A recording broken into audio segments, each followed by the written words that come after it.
So can you explain how the Green Paper puts disabled children at the centre rather than systems and local authorities? Yeah, Tina, thank you very much. Lovely to see you, and Tanya, nice to see you again. Thank you very much for inviting me to the webinar. I think it's a great question to start with, because at the heart of all of my thinking is how we improve the outcomes for children and young people with SEND in the system, and how we give parents more confidence that their child or children or young person getting the support that they need in education, be that in a mainstream or specialist setting. Notwithstanding that, of course, I have responsibility to Treasury and others to make sure that we're getting really good value for money for taxpayer funds going into the education system too. But I think it's important if I start by saying I don't think we can make improvements to the SEND and alternative provision systems that are credible and are going to really change the game if we don't put children, young people, and of course their families at the very centre of everything we're doing. And that's why I love opportunities like this, and I've tried at every opportunity since being in this role to listen to parents and to go out to as many settings as possible to meet with children and young people with experience of the SEND system, but also their parents and carers and those who work in the system, to really listen. And look, of course the Green Paper does put some focus on reforming systems and processes. That's inevitable, but those reforms are only worth doing, and I will only sign them off if they lead to improved experiences for families. And importantly, and at the heart of all of my thinking, as I said at the beginning,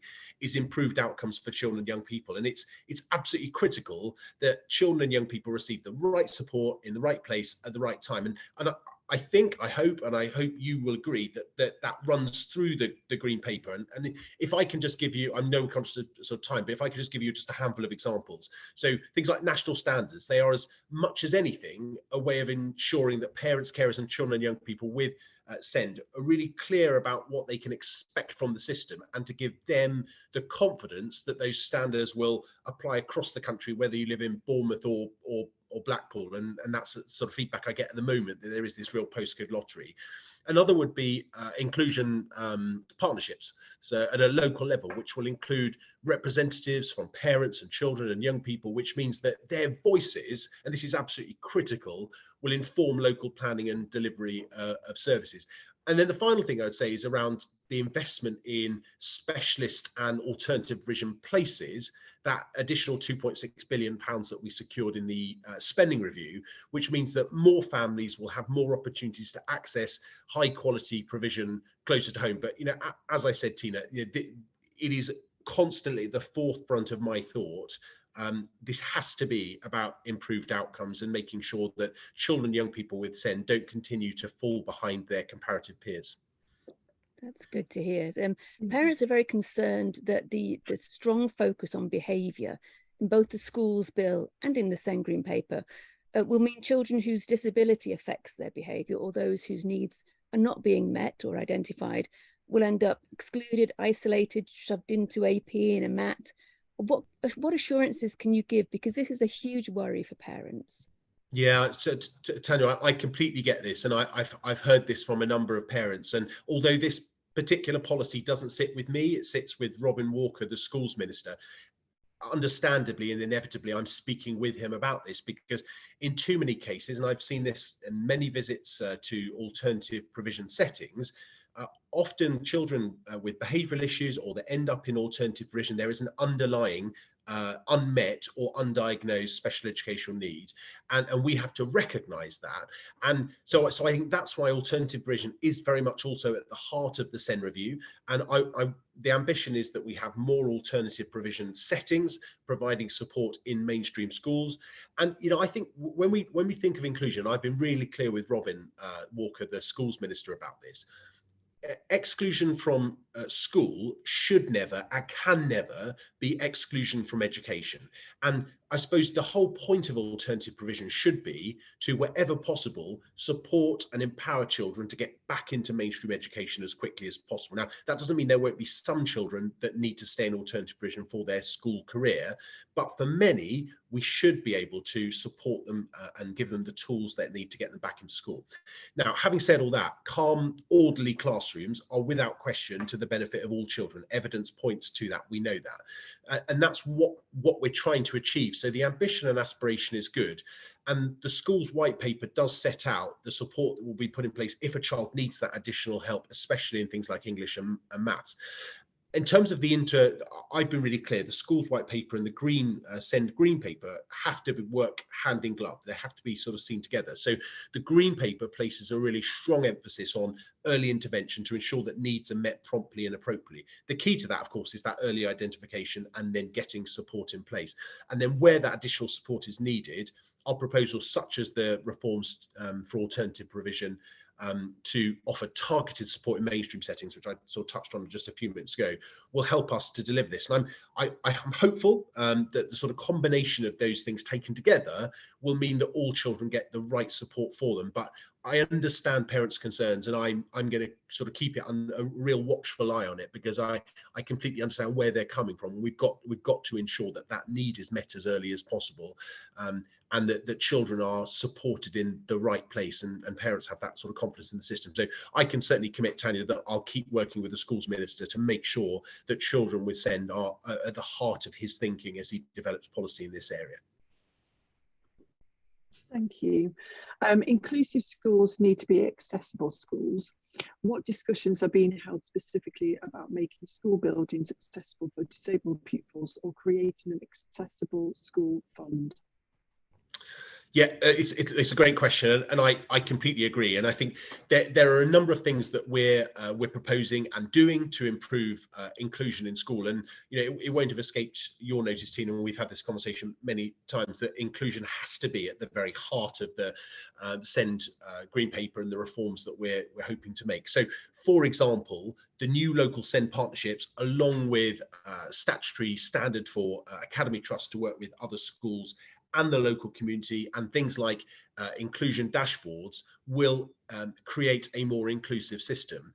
And schools, like other educational settings, they've got a duty under the Equality Act, and that's in regards to disability, and that includes the need to make reasonable adjustments. But that's law as it already stands, so we've just got to make sure that that's being enforced. But the point that you rightly make about accessibility is absolutely right, and I mentioned this just a few moments ago. It's why we're investing that £2.6 billion in capital funding, which we secured in the spending review. Now that funding is over the next 3 years, but we've deliberately taken the decision to put 1.4 billion of that into next year, which means that we can get that build program going as quickly as possible, because we know those places are so desperately needed, and that equates to about 34,000 places for children with SEND. And it's not just about new places, it's also about improving existing provision for children and young people with SEND who require a special school place, or a setting within mainstream school, or alternative provision. So boosting capital, or capacity where it's needed the most. And I think, if I can just go a little bit further, my expectation is that local authorities use this capital funding to provide more suitable places and to help manage the pressures that exist on their high need budgets. And that will include work, as you rightly identify, to enable access to mainstream placements for pupils with high needs within their sort of local community. Now, as you mentioned in our podcast the other day, most parents, the laws are quite good. Most parents are happy with the current laws. And we know that when properly applied, good outcomes do follow. The difficulties have always been with legal compliance, which seems to centre around resources and culture. But why not simply act now to put in sufficient resources, proper SEND training, adequate deterrence for unlawful behaviour, rather than spend, what is going to be millions on this big system change and structural changes with no guarantee of success? I mean, just look at the last reforms, how long that's taken. because, you know, they're not tackling the root causes. I mean, for example, you wouldn't change a criminal law just because a burglar can't stop burgling. So why change the law because the local authority can't obey it? Tanya, it's a really fair question, and it's one I hear from parents a lot, which is they say that, you know, the reforms to the SEND system that were introduced in 2014 were comprehensive, and for many, they believe it was right. The ambition, the aspiration, the direction of travel was the right one. And, you know, a little secret I don't think I've ever told you, I regularly go running with Ed Timpson, who's my counterpart at the time, and we often discuss this. And, you know, I do know for some families, their experience of the system was a good one, but in too many cases where parents tell me, well, yeah, they agree with a lot of what was said in the 2014 reforms, but the implementation was really poor. And I'm absolutely determined that we're not going to repeat the mistakes of the past, and we've got to get that implementation right this time. And it's why we've got that £70 million fund in particular to assist with implementation.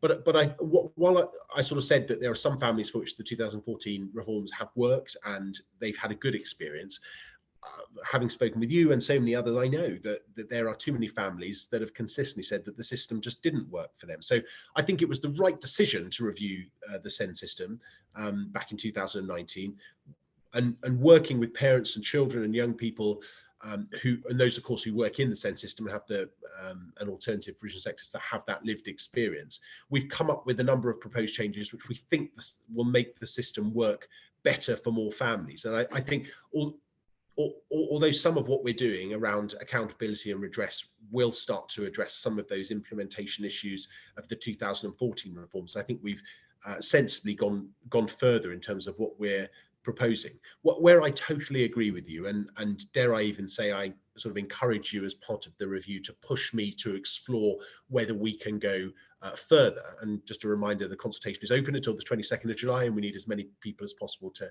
take part. We've got to improve accountability, and we've put forward proposals to do that. I think you can always go further, and it's about getting the right balance. So I would encourage you to sort of push me further, and if there are ideas about how we can extend it further.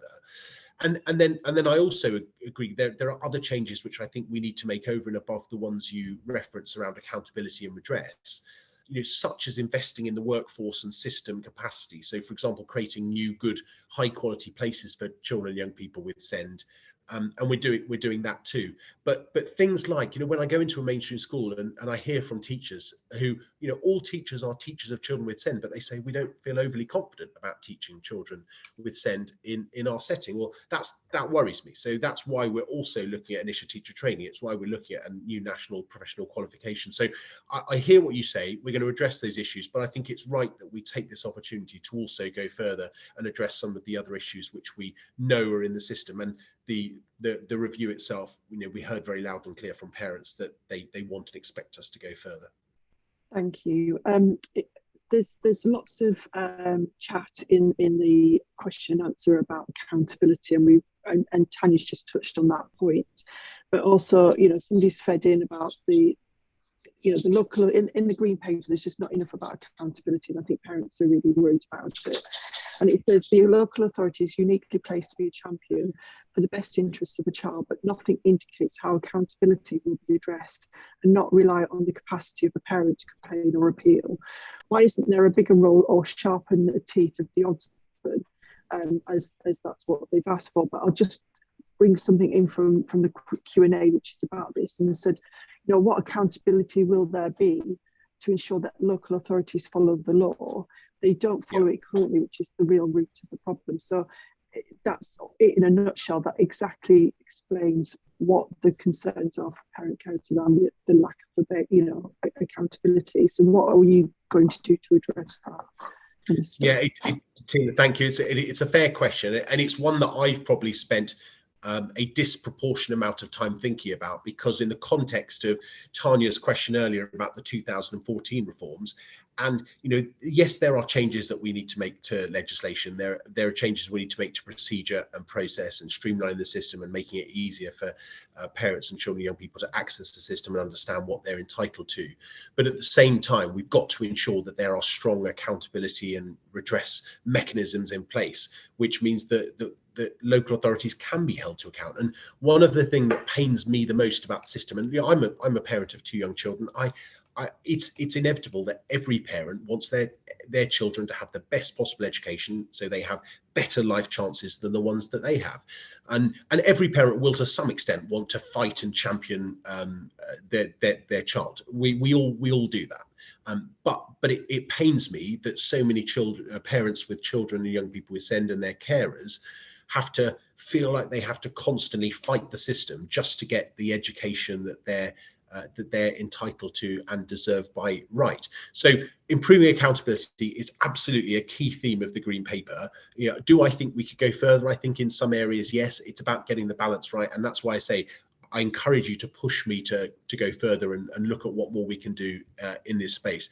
Some of this is about having the right standards in place at a national level, but of course it's also important that we have local systems and structures in place at a local level that work effectively. And an area of concern for me, of course, is health, because health is the sort of second piece of there are many, but the second biggest piece of the jigsaw, in that I can have conversations with my counterpart at the Department for Health, and I do on a regular basis, about SEND and about mental health, because that's another sort of key element here too.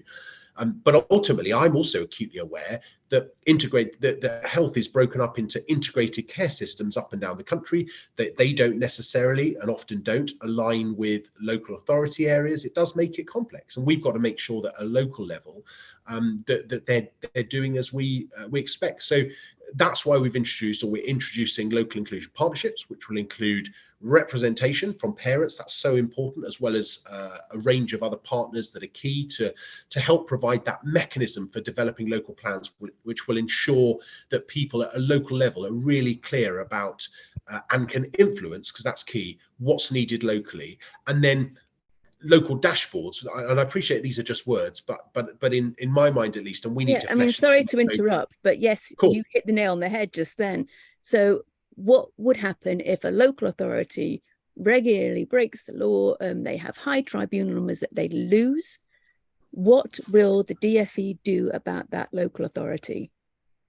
So we're working through all of that at the moment, Tanya, as you know. And so the first step will, of course, as it is now, be to get support for those local authorities. But I think I'm going to come on to that in a moment, because you'll know we've also got a consultation ongoing with Ofsted, which again I'd encourage people to take part in, and that's very much again putting parents at the heart of that process at a local level. But the reason I focus on local dashboards, it sounds just like words, but it's not. It's all about co-production, so working in partnership with parents, and it will offer what we don't have at the moment, which is a timely, transparent picture of how the system is performing in a particular area, so we can track it. And I take the view, and I know they don't like me using this phrase in the department, that sunlight is often the best disinfectant. If people can see at a local level how a system's performing, then it gives you the ability to challenge and intervene earlier. And it's these kind of measures that will, I believe, naturally improve accountability. I genuinely think that data and the transparency of data is an ally for us in this area and will help improve the system. It will empower parents, but it will also empower local authorities to know what's going on, and it will empower us as a department. Now, so look, I think the other thing to mention, because I'm conscious of the whole adversarial nature of the system at the moment, and how I'm desperate to try and break that down as much as possible. It is, however, key that we've got to have mechanisms in place to deal with disagreements. So we've got to improve the system so we reduce the need for disagreements in the first place. That's really important. But then have really clear disagreement resolution arrangements that respond to what parents and others have been telling us about the current proposals. And I know it's controversial, we discussed this last week, but things like the proposals for stronger mediation. But as I say, I am one of the reasons we propose this as a green paper and not a white paper is and why we're not just rushing to just present you with final conclusions. We genuinely want to work up options. I'm really clear that accountability and redress have to be at the heart of what we're doing, so parents have confidence that if a system is not performing at a local level in the way it should, that there are clear ways in which both parents, local authorities, schools, and indeed we as a department can hold the system to account to make sure that it's delivering for children and young people with SEND at a local level. We do have a question about mediation coming up in just a moment. But I think one of the other big things that parents are really worried about that we need to get in is that they are really concerned that there are plans to change the criteria for an EHC assessment that is the heart of the Children and Families Act. Can you confirm that there will be no plans to change the criteria for an EHC assessment? Yeah, thanks, Tanya. So I think the one thing I can certainly say to you at the outset is I don't want to make it any harder for any child or young person that needs an EHCP to get one. And I think what I'm trying to get to is that it's so important that we provide, and parents have been telling me this is one of the challenges that they face, provide more clarity for families about what they can expect from the local system, whether their children are on SEN support or being assessed for or have an EC plan. So what I was sort of discussing a little bit earlier or raising about things like national standards, they'll set consistent processes for how needs can be identified early and assessed. They'll then set out a range of appropriate types of support and placement to meet different types of need. But critically, and this is what I've sort of been pushing the team, it's got to be that they will also cover co-production with children, young people, parents and carers, so that they're properly engaged throughout the process and that their voices are properly heard. And I've heard so many times about how inaccessible and how there's this sort of regional variation at a local level. So that's the logic and basis behind us wanting to standardize and digitize the EHC process to make it more consistent and clearer for families so they can access the system. And when a child needs an EHCP, that there is a clear route in which to get them regardless of where they live in the country. So is that a yes, that they won't be changed? So I think it's really difficult to say, because I think you're sort of direct. I don't want to make it any harder for any child that needs an EHCP to get one. That's at the heart of all of my thinking. But I'm very cautious about saying we're not going to change anything, because I'm very reluctant to commit to anything that we're definitely doing or definitely not doing until we've gone through the consultation responses. So and you'll hear me say that for lots of things. It's not because I'm trying to obfuscate or not give you a sort of definitive answer, but ultimately it's about getting it right, and that means listening, which is why I don't want to say we're definitely ruling this in or we're definitely ruling that out, because I feel it would be wrong for me to do that before we've actually heard from those with lived experience. But all I would say is I've heard you loud and clear about sort of what your hopes and expectations are, and just keep holding me to account. And I hope you know where I'm coming from with this process in terms of what I'm trying to achieve. And just watch this space as I think we've had about 700 or 800 submissions back so far. I know yours is yet to come, I think, and I think there is naturally going to be a flurry towards the end. I just genuinely think it would be wrong of me to say we're definitely doing this and definitely not doing this before I've actually had a chance to analyse those and the consultation's closed. Thank you. And as Tanya said, the mediation question is now. So one of the areas of great disquiet is mandatory mediation. In fact, families think that actually it's you're sort of deviating from the problem and actually wasting time, especially when children need an EHCP to get the education that they deserve. So we know we've had a lot of negative feedback on this. Parents are telling us, and not just parents, I've heard from several local authorities who are equally the same. So what evidence is there that this is a good idea when professional mediators say it disincentivises LAs from improving initial decision making? Yeah, thank you, Tina. Taken out of the last reforms. So, yeah, so why put it back in? Yeah, look, I completely recognise this is a proposal which has concerned many parents, and I've had lots of feedback on this particular one.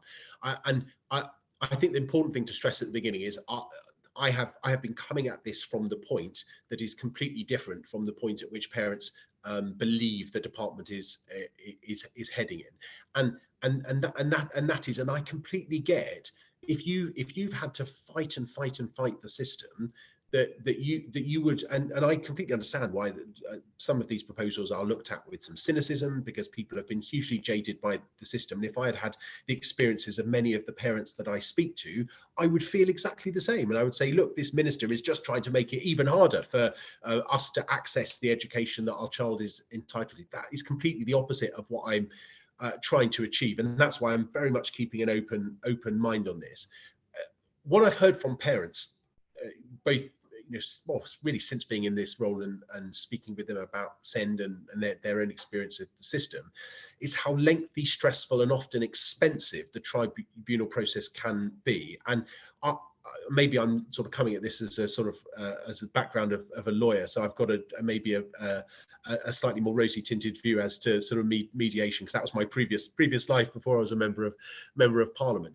But we have to respond to that and what they're saying to us in some way. And I genuinely believe that the measures that we're proposing will lead to both improvements for processes and families' experience. So for example, those national standards, or being clearer in roles and responsibilities, improving the EHCP process. And I sort of take the view that mediation has a stronger role to play in the system. And when I look at the evidence, and I always try and take, wherever possible, not just a sort of, I try and take an evidence-based approach to what I do. If you look at mediation where it's used, it is effective in the majority of cases. So if you look at the figures for 2021, something like 70, I think it's mid-70s, 74%, something like that, of mediation cases were settled without the need to progress to tribunal. And more families are opting for and using mediation. So that was something like in 2016, 15, 16, it was like 2,000. It's more than 5,000 in 2021. So parents are opting for that. But having said all of that, I hear what you say. I'm not wedded to the idea. The fact that both parents and local authorities are telling me they don't like it makes me just want to sit back and think we need to drill into this a bit more and understand exactly what the challenges were.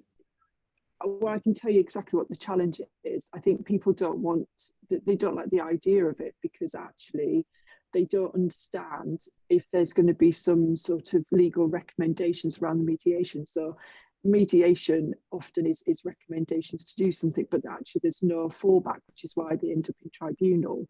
And I think that is the concern, is that if we go down the mandatory mediation route, is the recommendations going to be binding within mediation? Because currently it isn't necessarily, which is why families end up going down the tribunal route. Well, and look, Tina, it's a really good point, and I think this is why we probably need to, and why again we've sort of gone with a consultation and a green paper, is we probably need to flesh this out. Because if that's the issue, is the issue mediation in and of itself and making that mandatory, or is the issue what is the result of the mediation? What will the outcome be? What will the recommendation? Will it be binding? Will it be advisory? What right does a parent then still have to go on to tribunal if necessary? I am genuinely trying to find ways in which to try and address that issue that parents tell me, which is we've got to make this system less adversarial. We've got to make it less them and us, between us and the local authority, and that fight to get our child or children or young person the education they deserve. So genuinely open-minded on this. Please keep feeding in as part of the consultation. I'm not wedded to a particular idea. I hope that through this answer you've got a clear idea of where I'm coming from. If you are genuinely telling me en masse that it's not going to work and these are the reasons why, then look, of course I'm going to listen to that. But please make sure that is evidence-based, and that there are and if there are ways in which we can improve it by saying, yeah, mediation could work, but you need to do X, Y, and Z. Let's explore it. Thank you. Another of the proposals that you will have heard have gone down like a lead balloon is the choice of limiting the list of schools. I mean, who chooses the schools is a frightening question, and how will limiting schools actually improve children's outcomes? Thanks, Doug. You've gone with the two most controversial elements in succession there. Of, You've got some good ones to come up there. Yeah, no, yeah, I don't doubt it. And I remember the first time I met with you. I think was I said, look, there is no way, as part of any review of this nature, we are going to be able to produce something which every single person is going to be completely happy with. There are a number of different aspects to this that we've got to balance, but I genuinely come at this from the approach of I will listen and listen and listen and listen and try and get this into the best possible place for the vast majority, so we are on the right track with, at its heart, improving outcomes. But look, I completely understand the strength of feeling on this issue, and it's really important that people use the consultation to share their views and thoughts with us on this.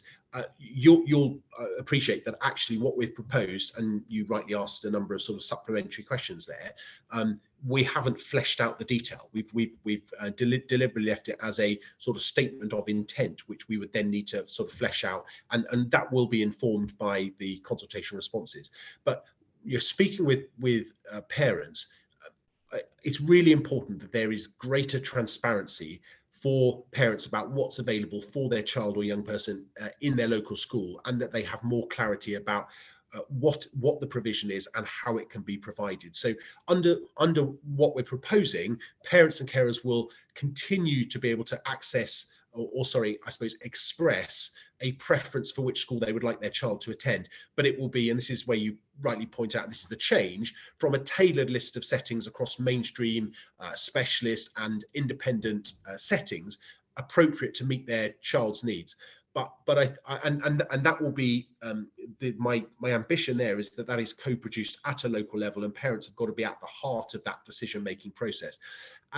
And again, conversations I've had with parents, I am also acutely aware, and this is why I don't want something to be to have a system that's so rigid that there isn't local discretion, that I'm conscious that there are some children that have multiple and complex needs that aren't going to fit into any particular category or box that any process or system could be designed to create. And that's why there will always be discretion at a local level. But on this one, I appreciate it's one of the more sort of controversial proposals.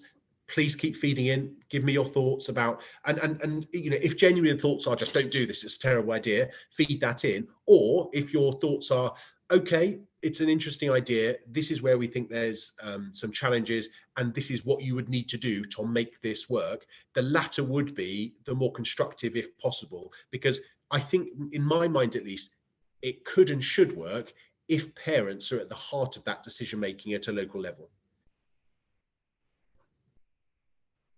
Thank you. So this is a two-part question, and it's the theme has actually been generally welcomed, and that's the standardisation and digitalisation of the EHCP.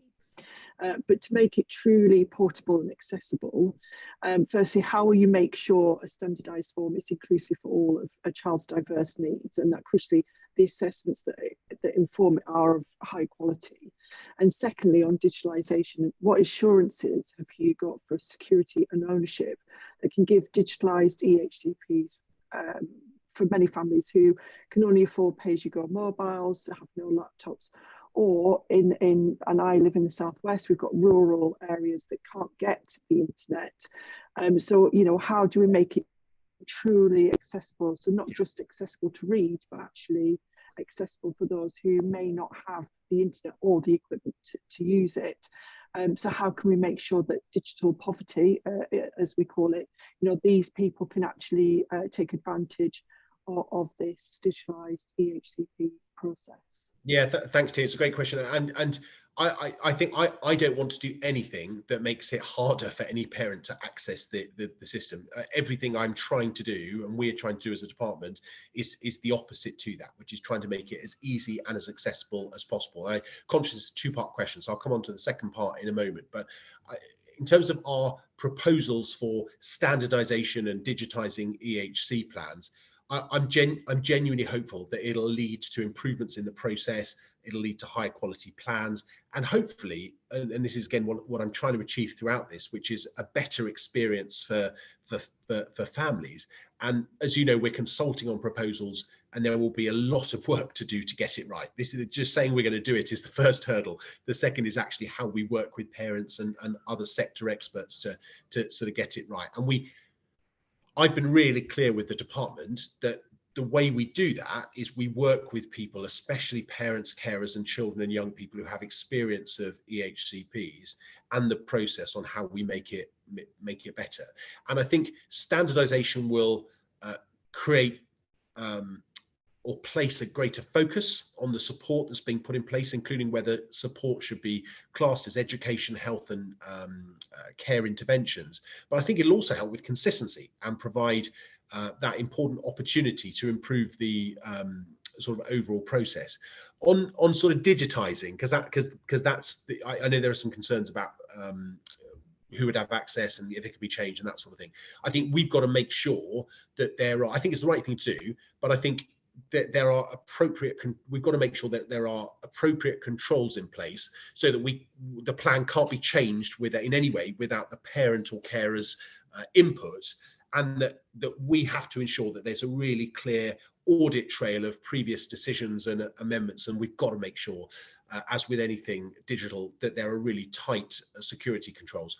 On your final point, which is a really important one about digital poverty and pay-as-you-go phones and other things, I don't want in any way to disadvantage any parent through the digitization and standardization of EHCPs. And as you rightly say, we've got to consider really carefully how we ensure that all the systems and processes we develop are as accessible as possible to all families. And all I can say really and commit to you is that I will of course work with you and sort of others who have that lived experience and experience of the system to make sure that as we develop this proposal, which I genuinely believe is the right one, that we get it right and we make sure that we're not in any way disadvantaging any parent that doesn't have access to the right tech or kit.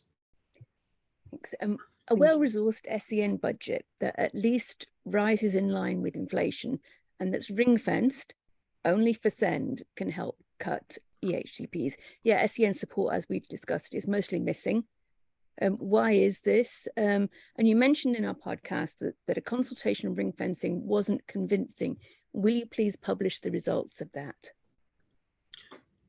Okay, Tom, I don't think that's quite fair in that, and I'll come on to the consultation response in a moment because we discussed that last week. But the green paper proposals are about improving the SEND and AP provision across the board, and that means children and young people with SEND, both with support but also with EHC plans. And my ambition is that more children and young people are able to get the support in mainstream schools without the need, wherever possible, for an EHC plan. So in terms of our investment going in, an additional 7 billion in the total schools budget by 2024-25, that's compared to 2021-22, and including, all importantly, an extra £1 billion in 22-23 alone for children and young people with high needs. But you do raise some really important points. I think it's incredibly important. I mentioned this a little bit early on, that all teachers should be equipped and have the confidence to provide the support for children and young people with SEND and in AP.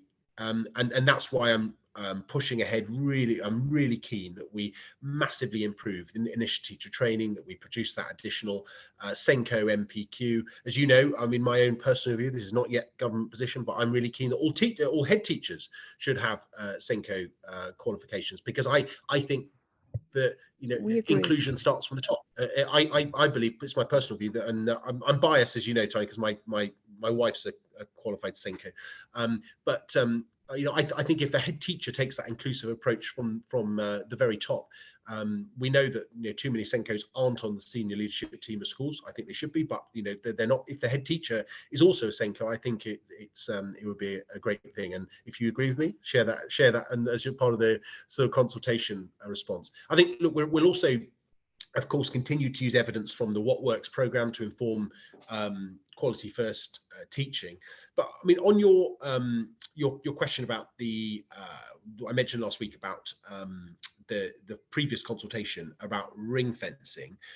As I mentioned, I think in summer 2019 we had a public call for evidence, which focused on particular about how we improve funding for pupils with SEND in mainstream schools. And my understanding is, because I asked after that, it was obviously before my time as a minister at the department, that the results fed into the SEND review, which was then launched in 2019. And therefore we didn't publish a separate response document. But the responses in that 2019 call for evidence showed that not everyone agreed, as I sort of said last week, that ring fencing a SEND budget would improve those arrangements. What we're doing at the moment, we're currently consulting on whether to include a SEND budget in the national funding formula that will eventually determine every mainstream school's funding allocation. So I will gladly share with you the link to that consultation, so you can share it with everyone on this webinar, but also all those that I know follow you on social media.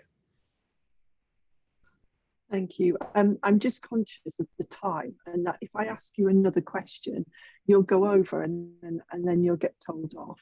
So, I'm just Tina, Tina, I'm very happy to be told off. Don't worry, this is important. So, are you sure? Okay. Yeah. I'm happy to take a rap over the knuckles if needs be. Fabulous. Okay. So, the next question is the new consultation about the annual review timescales has an equality impact assessment attached to it. So, why does the Green Paper consultation not have the same, considering it has such significant proposals? Look, fair question. My understanding is part of the development of the Green Paper, we did conduct an equalities impact assessment and a children's rights impact assessment. And I think it's only right that we continue to, and I think it's our intention to revise these as we develop the proposals further. And that will very much be following the feedback we received during the consultation period. Okay, can those be published as well? The honest answer is I don't know, but I suspect they will be. But I will check and come back to you. Thank you. Okay, so I'm conscious that now it's 2:45 and you do have to go. So I just want to say thank you very much for your time and coming to the webinar today. Parents, do not leave. We do have something else for you. But in the meantime, thank you very much, Minister Quince. And if we look at, there's quite a lot of questions, not only in the Q&A, but in the chat as well.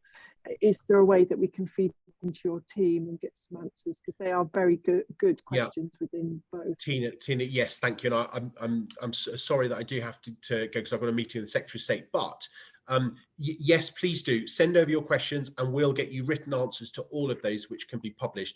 And I'm hugely grateful for these sessions. It's right that you hold me to account, but also that we get this right. And if I can just end with one final thought, which is please encourage as many people as possible to take part in the consultation before it closes on the 22nd of July. And as ever, I'm always happy to do these sessions. I find them hugely valuable. And any parent that has any questions, either through you or directly to me, please do keep feeding them in, because we have one shot to get this right. And I continue with my commitment to say that I'm constantly in listening mode. There's going to be a lot of responses to go through and analyze. We've got several hundred already. I hope we'll have several hundred more. And I'd like to thank everyone for sparing the time to come and listen and ask questions, but also, of course, you both for convening this meeting, which has been hugely valuable. Thank you. Thank you. Yes, Tanya. It was all Tanya. So thank you. Yeah, please stick around, everybody else, because we do have an email address that Mr. Quince has given us. We're going to put that up on the screen. But in the meantime, Will Quince, thank you so much for joining us. This is already on the SEND Review website, but until now, it's only been saying that please, if you need any extra information. But it has now been confirmed to us that you can indeed send your Word docs or preferably PDFs to sendreview.consultation@education.gov.uk. That's sendreview.consultation@education.gov.uk. I don't know if you've seen the main site there, sendreview.campaign.gov.uk. That's where all their information is. And of course, we've got all our stuff at specialneedsjungle.com/sendreview. And we're assuming this will take attachments such as PDFs, maybe even small audio files or video files. But I'm sure there won't be following links.